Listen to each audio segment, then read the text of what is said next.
After 1,500 kilometers of riding this bike, ang masasabi ko ay hindi ito perfect.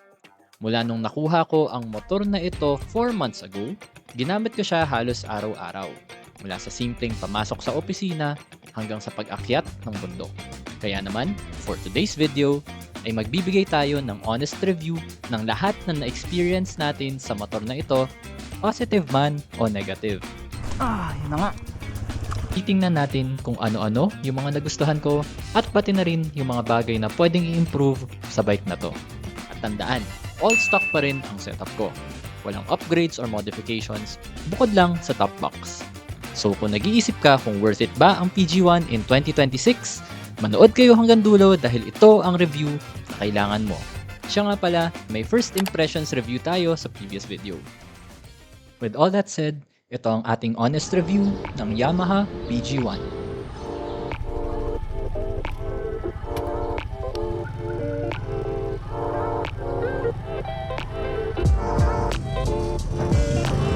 Simulan natin sa makina. 115cc ang makina ng PG1. Lower displacement means less takaw siya sa gas, which means mas fuel efficient tayo. 146, 2.7 liters.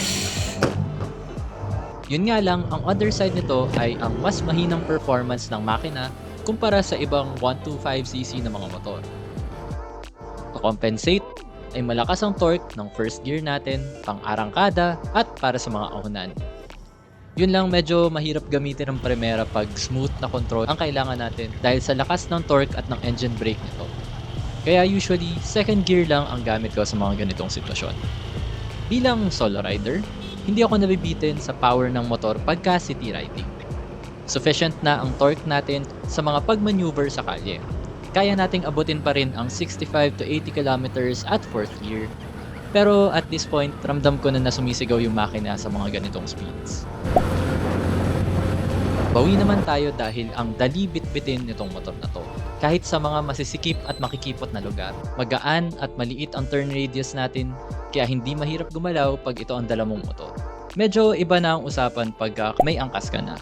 Mas magaan yung harapan ng motor natin, kaya medyo nababawasan tayo ng maneuverability pagka may angkas tayo. Kailangan din natin ang torque ng first gear sa pag-aarangkada dahil hirap pag second gear ang gagamitin natin pang take off. Medyo maliit din ang upuan, kaya may mga times na kung may dala kaming gamit sa gitna namin ng angkas ko, ay wala na talagang space na pwedeng urungan. Pero hindi lang naman pang city riding ang PG1.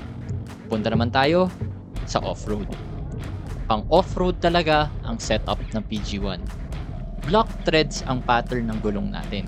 Hindi siya pang bangkingan, pero bawi tayo kung batuhan at putikan ang daan. At dahil nga magaan lang ang bike, hindi mahirap itayo just in case nag-decide siyang matulog muna sa gitna ng trail. Dahil wala rin tayong ABS, nasa iyo ang full control ng brakes mo na essential para sa pag-off-road. Mataas din ang ground clearance ng motor, kaya hindi ka madaling masasabitan sa ilalim, mapaputik, bato o di kaya ay mataas na humps sa village nyo. Ngayon, meron lang akong 4 na points na sa tingin ko ay maganda sana kung maayos sa mga mas bagong version ng PG1. Una ay yung engine power. Although ako ay magaan lang na rider, mas maganda sana kung pinush na nila to 125cc ang displacement ng engine para hindi na mabitin lalo na kung may angkas kayo. Pangalawa, tube tires ang gamit na stock. So siguro later, better if magpa-convert na lang to tubeless para hindi na rin masakit sa ulo pagka nabutasan ng gulong. Pangatlong issue ko ay ang mahinang headlight na stock. Mahina, madilim. Ayan, kita naman dyan. At ang huling issue ay ang matigas ang stock na upuan, both sa rider and sa passenger. With all that said, hindi perfect ang bike na ito. Pero sa kabila ng mga flaws nito, it is still a solid and reliable bike na masayang gamitin pang araw-araw. Hindi pa rin ako nagsisi na kinuha ko itong Yamaha PG1. Shoutout din po sa 320 subscribers ng Jayzo Moto Channel. Sinimulan ko tong channel na to na parang trip-trip lang, hobby lang, gawa-gawa lang ng videos. Pero nakakatuwa makita na may mga taong nanonood at nag-enjoy sa content natin. So Happy New Year po at sana kung nagugustuhan nyo ang videos na to ay please do subscribe. This is Jayzo Moto. thank you for watching and as always, cheers!